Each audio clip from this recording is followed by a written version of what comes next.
You go ahead with that. Take egg, avocado. This is nice. Tomato. Sibuyas. Sure.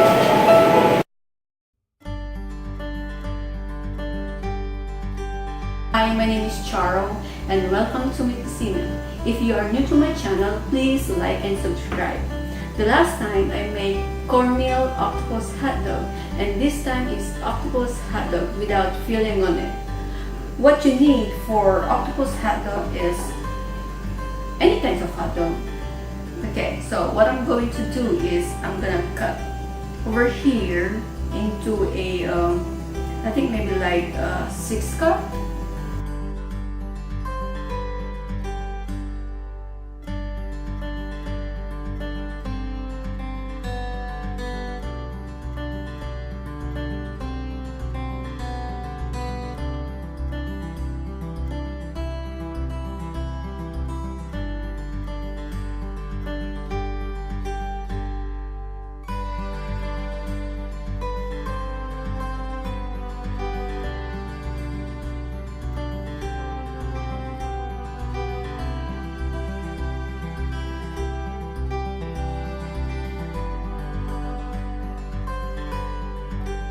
Cut over here.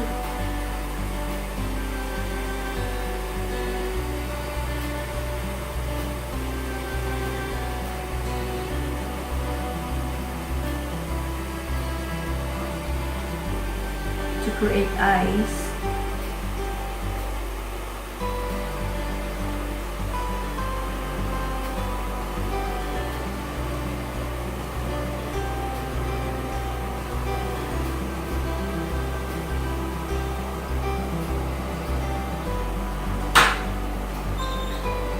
That's a big mouth.